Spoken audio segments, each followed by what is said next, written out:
नमस्कार, मैं हूं आपके साथ विभा उपाध्याय और आप सभी दर्शकों का अन्नदाता कार्यक्रम में स्वागत करती हूं। हमारे देश का किसान जन का पोषक है, वो श्रम का देवता है, अन्नदाता है।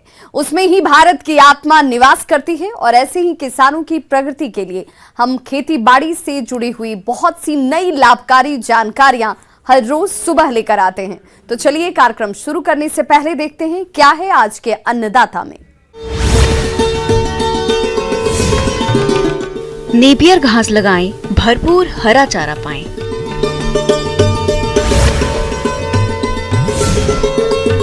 फलों की तुड़ाई के बाद आम के बाग में जरूरी कार्य।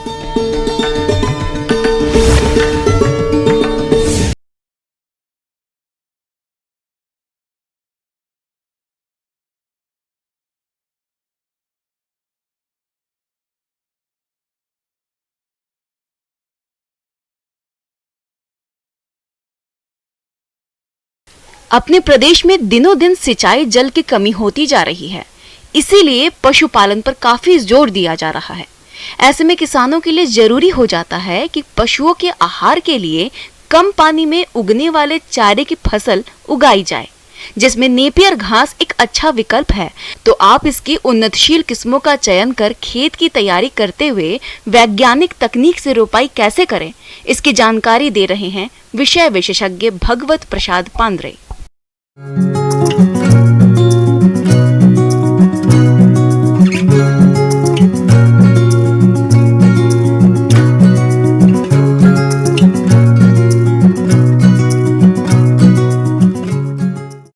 नेपियर घास एक बहुवर्षीय घास है जो कि आपको एक बार लगाना है और 5 से 7 साल तक आपको लगातार हरा चारा पाना है। तो ये एक बहुत कम लागत में अच्छी उपज और अच्छा जो आपको आउटपुट मिलने का एक बहुत अच्छा तरीका है। इससे किसान भाई अपने एक अतिरिक्त आय का भी साधन इसको बना सकते हैं। और इसकी जो वैरायटियाँ हैं, इसमें जो इक3 है, मार्कर है, फ्रेंच है, युगांडा है, कोलोन 3 है, इस तरह से इसकी अनेक प्रजातियाँ आती हैं। लेकिन ये अपने यहाँ शहडोल के परिप्रेक्ष्य में इक3 जो है बहुत सक्सेसफुल माना गया है। और इसको जो लगाने हैं कम से कम 3 से 4 महीने जो शूट है, 3 से 4 महीने कम से कम हों और कम से कम यह 10 से 12 महीने पुराना ना भी हो।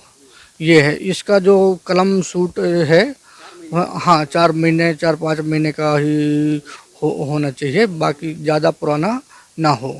किसान भाइयों, अभी आपने नेपियर घास का अधिक उत्पादन देने वाली उन्नतशील किस्मों के बारे में जानकारी हासिल की। अब आइए जानते हैं भूमि का चयन और तैयारी तथा उर्वरकों के संतुलित प्रयोग के बारे में। इसका जो लगाने का तरीका है सिंपल, ये एक वेजिटेटिव पार्ट में भी लगता है, एक रूट स्लिप में भी लगता है। रूट स्लिप बहुत बहुआत में अच्छा से इसको लगाया जा सकता है। नेपियर घास लगाने के लिए आपको पहली जो प्रमुख चीज़ आपको ये याद रखनी पड़ेगी कि ज़मीन, इसको आप कहीं भी लगा सकते हैं। ऐसा ज़रूरी नहीं है कि अपने यहाँ ये किसी भी या फिर कहीं भी किसी भी प्रकार की मृदा में ये आसानी से उगाया जा सकता है। इसके लिए का जो pH मान है 6 से 7 के बीच में रहे। साथ ही इसको जो ज़मीन की तैयारी है ना, भूमि प्रिपरेशन, जो भूमि प्रिपरेशन है, कम से कम इसको 2-3 बार उस अच्छी से जुताई कर दें। मिट्टी को थोड़ा पलटनी जैसा वो करके बढ़िया भुरभुरा हो जाए, तो इस तरह से इसको ज़मीन को तैयार कर लें। देखिए किसान भाइयों, इसमें यदि इस नेपियर घास के प्रोडक्शन में, इसके उत्पादन में यदि खाद उर्वरक की बात करें तो अपना को NPK है 50-20-20 की मात्रा में इसको लेना है। नाइट्रोजन 50 किलो और अपना फास्फोरस पोटाश जो है 20-20 kg उसमें बेसल डोज में लेना है।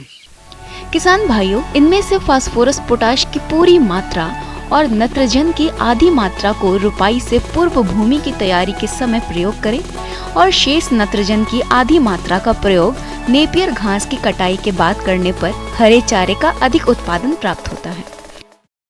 यदि और इसका लगाने का जो टाइमिंग है, प्री मानसून तो बहुत अच्छा माना गया है, उपयुक्त है, बिल्कुल बहुत अच्छा समय है। लेकिन आप उसको ऑफ सीजन में भी लगाते हैं तो आपके पास सिंचाई का साधन हो तो आप इसको कभी भी साल में कभी भी लगाया जा सकता है। ये खास करके ये जून जुलाई अगस्त में लगाएं तो इसको लिए इसका तो बहुत ही अच्छा परिणाम मिलेंगे। अब तैयारी के बाद अपन क्या करें कि लगाना कैसे है। इसको रूट स्लिप है, ये 1-1 फीट के रूट स्लिप काट लें, जिसमें से कि एक रूट स्लिप जमीन के अंदर गड़ी रहे, एक गांठ कम से कम जमीन के अंदर हो। पुलिस कमिश्नर ऑफिस के पास बीच सड़क पर मारपीट, स्कूटी सवार युवकों ने की 2 युवकों की पिटाई। ग्वालियर में एमए की छात्रा ने की खुदकुशी, बॉयफ्रेंड की प्रताड़ना से ऑनलाइन गेम के दौरान बने दोस्त के फोटो वायरल करने से 3 महीने पहले छात्रा की टूटी थी सगाई। आज बस्तर दौरे पर सीएम भूपेश बघेल जगदलपुर में मिलेट्स कैफे का करेंगे लोकार्पण, विकास कार्यों की देंगे सौगात।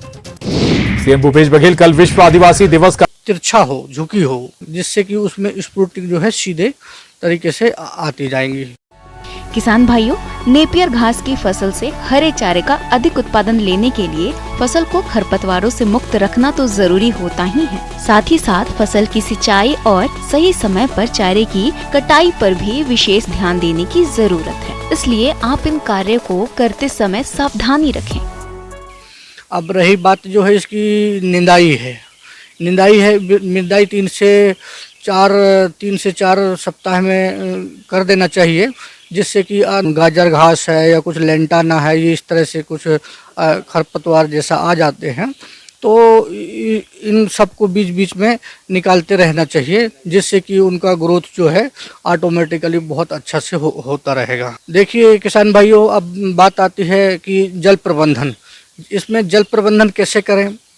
जल प्रबंधन के लिए आपको इस बात का विशेष ध्यान रखना पड़ेगा कि जल प्रबंधन यदि वर्षा नहीं होती है तो आपको कम से कम शुरुआत दौरे में 3 से 4 सिंचाई आपको उसको थोड़ा सा नमी बनाए रखते हुए, ध्यान में रखते हुए यदि करते हैं तो ये अच्छा होगा। यदि बरसात नहीं होती है तो, और इसकी कटाई जो है हर 3-3 महीने में कटाई करते रहना चाहिए।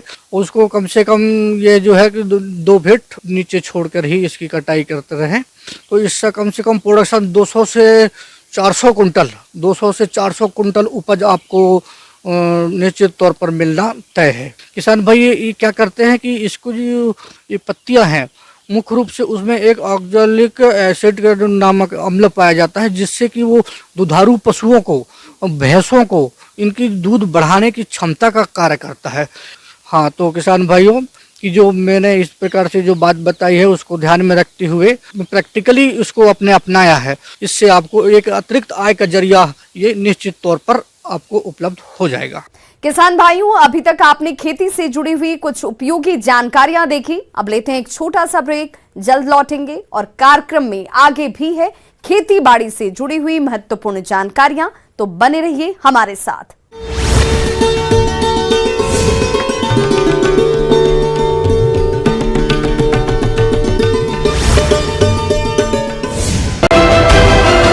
विकास कार्यों का करेंगे लोकार्पण। जगदलपुर में 667.20 करोड़ और सरगुजा के सीतापुर में 333 करोड़ के विकास कार्यों का लोकार्पण।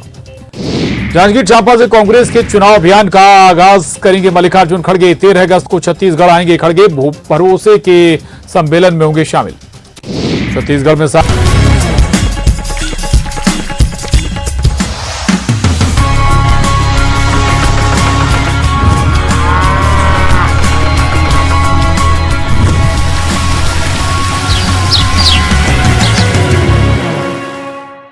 ब्रेक के बाद एक बार सभी दर्शकों का एक बार फिर से अन्नदाता में स्वागत है। चलिए रुक करते हैं अगली कड़ी की ओर।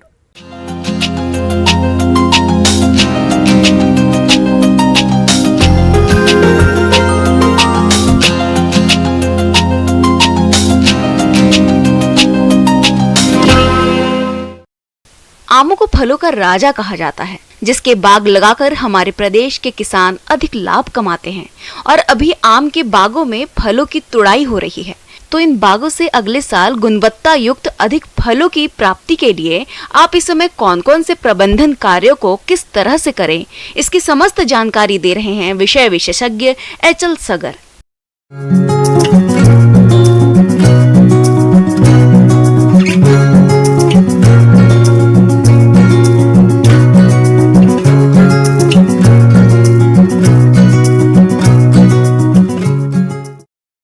किसान भाइयों, आप में से बहुत से भाइयों ने आम के उद्यान लगा रखे होंगे। आम के उद्यानों में वर्षा ऋतु पूर्व क्या क्या प्रबंधन हमें इसमें करना चाहिए, उस संबंध में आपसे चर्चा करूंगा। तो किसान भाइयों, अधिकांशतः आम की फलों की तुड़ाई हो चुकी होगी। हम देखते हैं कि फल की तुड़ाई के समय बहुत से फलों की शाखाएं फट जाती हैं, टूट जाती हैं या सूख जाती हैं। ऐसी फटी हुई शाखाओं को आरी की सहायता से काट के वृक्ष से अलग कर दें। जो टहनियाँ सूखी हैं उन्हें भी पौधे से अलग कर दें और इन कटे हुए स्थानों पर बोर्डो पेस्टिंग भी कर दें। इस प्रकार हम अपने पौधे की कैनोपी को बरकरार बनाकर रखें।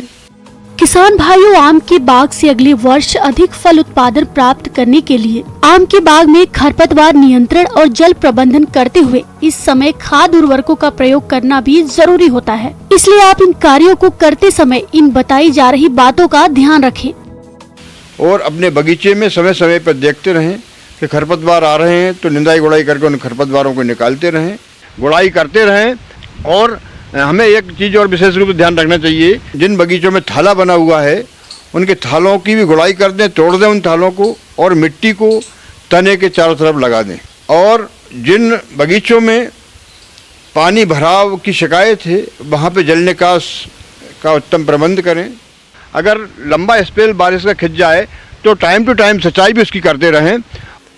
तो भोजन की पूर्ति करने के लिए 10 वर्ष का पौधा है तो इसमें भी अनुशंसित मात्रा 40 से 50 किलो गोबर की खाद, 1 से 1.5 kilo super phosphate, 250 gram muriate of potash और 250 ग्राम यूरिया, इन सभी खादों का मिश्रण बना के पौधों के चारों तरफ बिखेर दें और गुड़ाई करके उस खाद को मिट्टी में मिला दें। जैसे ही बारिश होगी ये खाद घुलकर पौधों के प्राप्त होगा और पौधे की वृद्धि बहुत बढ़िया होगा। किसान भाइयों, बारिश के मौसम में आम के बाग को छाल भक्षक कीट द्वारा अधिक नुकसान पहुंचाया जाता है, तो आप इस कीट की पहचान कर समय रहते नियंत्रण जरूर करें, तभी आपको अगले वर्ष आम का अच्छा उत्पादन मिलेगा। छाल खाने वाला कीट या बार्क ईटिंग कैटरपिलर के नाम से जानते हैं, ये कीट भी टेढ़ी मेढ़ी सुरंग बनाकर छाल को खाता है और पौधों को काफ़ी अधिक मात्रा में नुकसान पहुंचाता है। इसकी अधिक प्रकोप से पौधा की कई शाखाएं सूख जाती हैं। कभी कभी मुख्य तने पे इसके आक्रमण होने से पूरा के पूरा पौधा भी सूख जाता है और इस प्रकार हमें काफ़ी आर्थिक हानि उठानी पड़ती है। तो इनकी रोकथाम के लिए आप देखेंगे कि डेड टिश्यू यहाँ पे होता है, वहाँ पे इनके छिद्र होते हैं और उन छिद्रों में जो दिन के समय ये इल्लियाँ इसकी जो हैं अंदर घुस जाती हैं और रात्रि के समय बाहर निकलकर पौधे की छाल को खा के काफ़ी नुकसान पहुँचाती हैं। तो इनके जाले को हटाकर और इनका जो छिद्र है जहाँ पे इनका निवास रहता है दिन के समय, उसमें नवान या जला हुआ मोबिल ऑयल या तारपीन का तेल डालकर मिट्टी से इन छिद्रों को बंद कर दें। इस प्रकार इस छाल खाने वाले कीट से हम अपने पौधों को, अपने बगीचों को सुरक्षा प्रदान कर सकते हैं। इसके अलावा इसमें एंथ्रेक्नोज रोग का भी आक्रमण देखा गया है।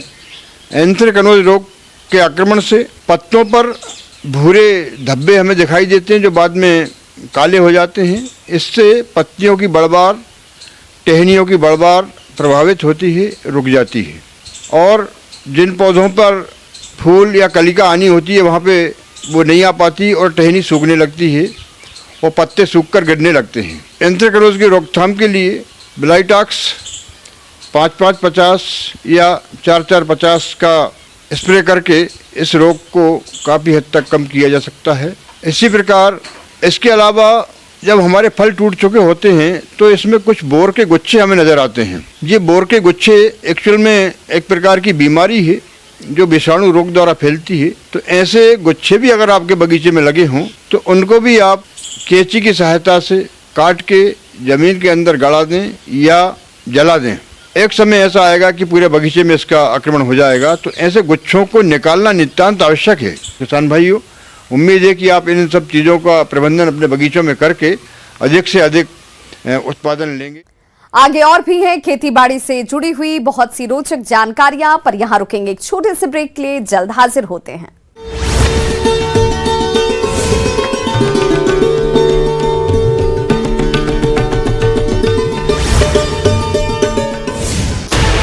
16. रद्द करने पर विपक्ष ने लगाया बड़ा आरोप। धर्मलाल कौशिक का बड़ा बयान, कहा शिक्षा के क्षेत्र में हुआ बड़ा घोटाला। बूथ के लिए कार्यकर्ताओं को जिम्मेदारी देने का मामले में पूर्व नेता प्रतिपक्ष धर्मलाल कौशिक का बयान, बूथ जीतेंगे तो विधानसभा चुनाव जीतेंगे, बूथ जीतो अभियान में सब कर रहे काम। रायपुर में विद्यामितान शिक्षकों का घुटना टेक कर प्रदर्शन, नियमितीकरण की मांग को लेकर आंदोलन। विद्यामितान 13 अगस्त तक करेंगे तूता में प्रदर्शन। 11 अगस्त को रायपुर नगर निगम की सामान्य सभा की बैठक, 31 एजेंडों पर चर्चा आज होगी।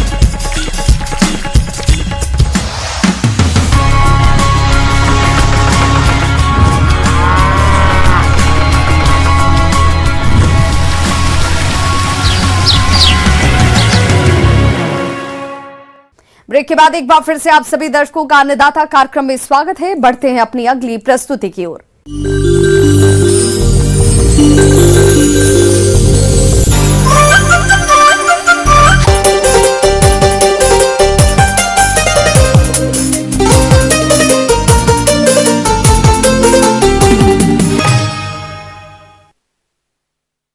प्रदेश के जिन किसान भाइयों के खेत अभी खाली रह गए हैं, वे इस समय कुल्थी की खेती कर सकते हैं और इससे अच्छा खासा मुनाफा भी कमा सकते हैं। तो आप कुल्थी की खेती करते समय किन किन खास बातों का ध्यान रखें, इस बारे में जानकारी दे रहे हैं कृषि वैज्ञानिक डॉक्टर CS महतो।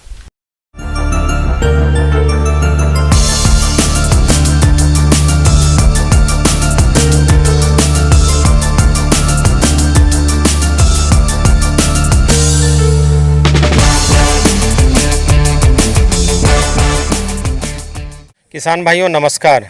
आज मैं आपको कुर्थी, जिसको कि हम इंग्लिश में हॉर्स ग्राम भी बोलते हैं, उसके खेती के बारे में कुछ बातें बताना चाहूँगा।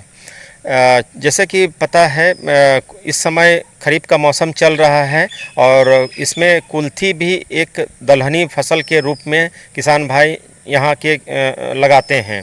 तो कुल्थी हम मुख्यतः देर से लगाते हैं खरीफ के मौसम में। इसको लगाने का सबसे अच्छा समय है मध्य अगस्त से लेकर मध्य सितंबर तक।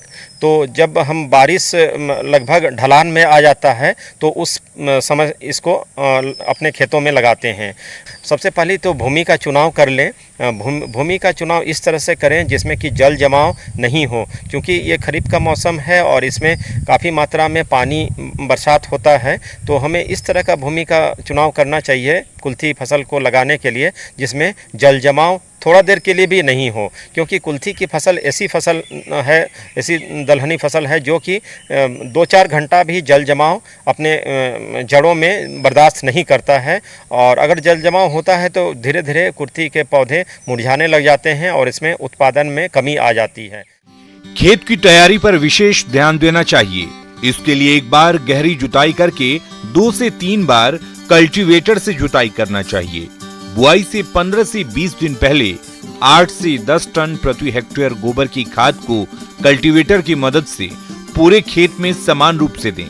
इसके बाद खेत को अच्छी तरह से समतल कर लें। और किस्मों की बात करें तो सबसे पहले आता है बिरसा कुल्थी 1। इसके अलावा इसमें हम VLG 19 भी एक किस्में हैं जो अभी हाल में विकसित हुई है इंदिरा गांधी कृषि विश्वविद्यालय के द्वारा छत्तीसगढ़ में जो है। तो उससे जो विकसित की गई है इंदिरा कुल्थी 1, उसके बाद बिलासा और अलख कुल्थी, ये तीनों कुल्थी की किस्में हैं, अधिक उपज देने वाली किस्में हैं। ये 13 से 14 क्विंटल प्रति हेक्टेयर तक इनसे हम उपज ले सकते हैं। बुआई के पूर्व बीजों को कवकनाशी से उपचारित करें ताकि इन्हें बीज तथा मृदा जनित रोगों के साथ कीट व्याधियों से भी बचा जा सके। इसके लिए बाविस्टिन 1 ग्राम दवा से प्रति किलोग्राम बीज अच्छे से उपचारित करें। भी राइजोबियम आता है जो कि हमारे विश्वविद्यालय में उपलब्ध है, जिसको हम 4 ग्राम प्रति किलो की दर से अच्छी तरह से बीजों को मिला के छाया में सुखा के उसको लगाना चाहिए, ताकि इसमें जो जड़ में गांठ बनती है उसका विकास अच्छी हो। क्योंकि इसमें राइजोबियम हम से बीज उपचारित करते हैं, इसलिए इसमें नेत्रजन के लिए हमको यूरिया देने की आवश्यकता नहीं होती है। रासायनिक खाद के लिए रूप में हम DAP और पोटास देके इसको सफलतापूर्वक खेती कर सकते हैं। इसके अलावा आप सल्फ़र भी दे सकते हैं, क्योंकि यह दलहनी फसल है और इसमें फली बनता है। तो अगर सल्फ़र की मात्रा आप डालेंगे खेतों में, अगर कम है खेतों में, तो सल्फ़र की मात्रा डाल के इनकी फली को पुष्ट बना सकते हैं। तो सल्फ़र अगर खेतों में चाहिए तो उसमें वो हम SSP के माध्यम से दे सकते हैं।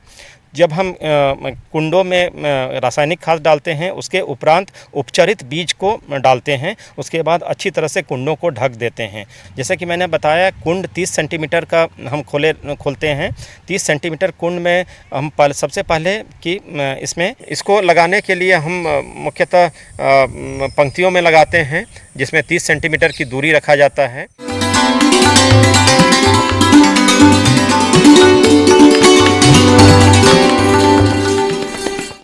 अन्नदाता हेल्पलाइन निःशुल्क फोन संपर्क सेवा के माध्यम से आपके द्वारा पूछे गए प्रश्नों में से 1 या 2 महत्वपूर्ण प्रश्न को हम अपने कार्यक्रम में शामिल करते हैं और इसी के तहत आज किसान का सवाल और उनका जवाब इस प्रकार से है।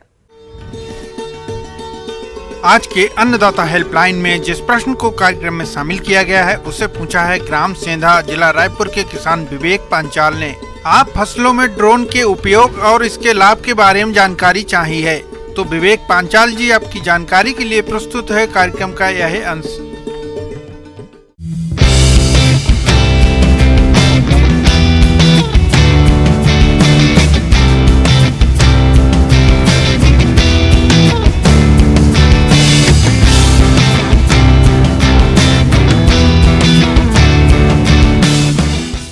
देखिए, हिंदुस्तान में बढ़ती जनसंख्या को देखते हुए और घटती जोत को देखते हुए ये ज़रूरी हो गया है कि हम अपने जो जितनी अवेलेबल है लैंड, जितनी उसमें ज़्यादा से ज़्यादा प्रोडक्शन तैयार करें, और उसके लिए नई तकनीक को अपनाना बहुत ज़रूरी है। नई तकनीक में ड्रोन का एक अपना महत्वपूर्ण स्थान है, जो कि आने वाले दिनों में बहुत से कार्य काम कृषि के क्षेत्र में करेगा। ड्रोन एक मानव रहित मशीन है, जिसकी मदद से आप फसलों पर आसमान से नजर रख सकते हैं और उसकी देखभाल भी कर सकते हैं। इसके इस्तेमाल से बड़े क्षेत्रफल में फसल पर महज कुछ मिनटों में पोषक तत्वों और दवाओं का छिड़काव किया जा सकता है, जिससे न सिर्फ समय की बचत होगी बल्कि लागत में भी कमी आएगी।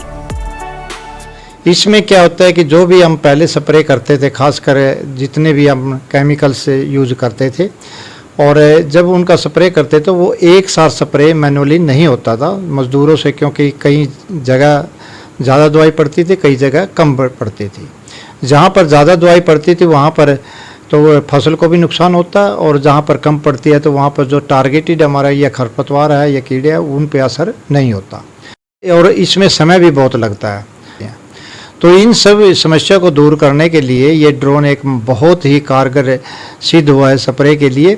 और ख़ासकर जो बागवानी की फसलें हैं, जैसे फ्रूट्स क्रॉप्स हैं, काफ़ी जिनकी बढ़वार होती है, ऊंचाई वाले पेड़ हैं, तो उनमें, और फसलों में भी जैसे गन्ना है, मक्की है, और दूसरी जो फसलें ऊंची है, तो उनमें आदमियों से मैनुअल जो स्प्रे करते हैं वो ठीक ढंग से नहीं हो पाता, और अगर आप मैनुअल उस पर स्प्रे करते हैं तो वो दोबारा जो उसकी स्प्रे की ड्रिफ्ट है तो वो आदमी के ऊपर ही पड़ती है और उसमें वो खतरनाक सिद्ध होती हैं। इसलिए ये ड्रोन का एक जो नई तकनीक है, ये कृषि के क्षेत्र में एक क्रांति लाने वाली है। और ख़ासकर जब स्प्रे हम ड्रोन के में करते हैं तो इसमें एक तो यही होता है कि इसकी एफिशिएंसी 30% के लगभग बढ़ जाती है, दवाई की कोई सी भी हो। और जो स्प्रे है वो बिल्कुल एक सार होता है, उसमें समान रूप से दवाई हर जगह पड़ती है। इसमें एक ख़ास बात और यही है कि केवल पानी 10 लीटर 1 एकड़ में चाहिए, और समय इसमें बहुत कम लगता है। 1 एकड़ में ये 8 मिनट में पूरा कर लेता है। ये ड्रोन एक ऐसी तकनीक है जो दोनों तरह से काम करती है, मैनुअली भी, अगर कोई मैनुअली करना चाहते हो, नहीं तो ऑटो मोड पे भी इसको रख लिया जाता है। मैनुअली आप जैसे इसको चलाएंगे वैसे चलेगा, किंतु ऑटो मोड पे करने पर ये पहले से एरिया इसमें फिक्स कर दिया जाता है, भाई ये इस एरिया में हमने स्प्रे करना है, तो वो उस एरिया में बिल्कुल अपने आप एक साथ स्प्रे करके बिल्कुल एग्जैक्ट जो हाइट उसकी होनी चाहिए उसी पे स्प्रे करके और वापस आ जाता है। किसान भाइयों, ड्रोन का काम सिर्फ छिड़काव तक ही सीमित नहीं है, बल्कि ये आर्टिफिशियल इंटेलिजेंस का भी हिस्सा है। इसमें लगे सेंसर फसल की निगरानी कर सकेंगे। वो बता देंगे कि खेत के किस हिस्से में कीट और बीमारियों का प्रकोप है। इसके अलावा ये आने वाली दूसरी समस्याओं के प्रति भी किसानों को सचेत कर देता है। किसान भाइयों, इन सभी खूबियों को देखते हुए यदि आप ड्रोन खरीदना चाहते हैं तो इसकी खरीदी पर शासन द्वारा अनुदान देय है, जिसके बारे में अधिक जानकारी के लिए आप अपने नजदीकी कृषि विभाग में संपर्क करें। मेरा किसान भाइयों को यही है कि जो हमारे युवा हैं तकरीबन, क्योंकि वो खेती की तरफ नहीं आ रहे, किंतु एक हमने देखा वो नई तकनीक जो भी है उसकी तरफ आकर्षित हैं। तो इसलिए मैं यही करता हूँ कि इस नई तकनीक के बारे में अच्छी तरह से अपना समझें, ट्रेनिंग लें और इस ट्रेनिंग लेके अपना ड्रोन खरीद के वो अपना बिजनेस भी स्टार्ट कर सकते हैं, क्योंकि इसकी आने वाले समय में बहुत ज़्यादा डिमांड रहेगी। सभी चाहेंगे कि मैं ड्रोन से ही अपने स्प्रे करवाऊँ या दूसरे काम भी ड्रोन से ही करें।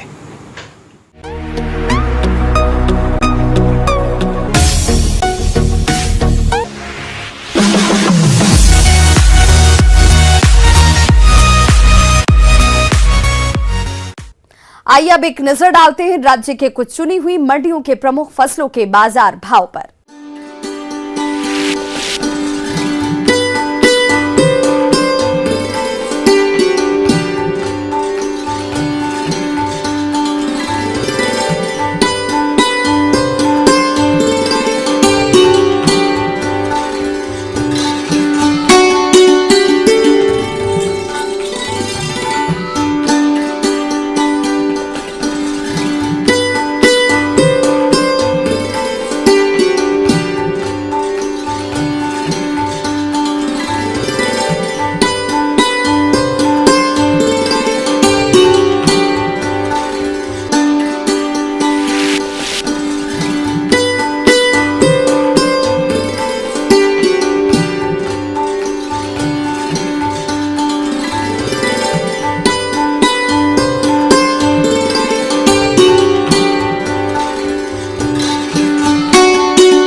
किसान भाइयों, अन्नदाता आपकी सेवा के लिए संकल्परत है। कृषि संबंधित समस्या और सुझावों के लिए आप हमें इस पते पर संपर्क कर सकते हैं।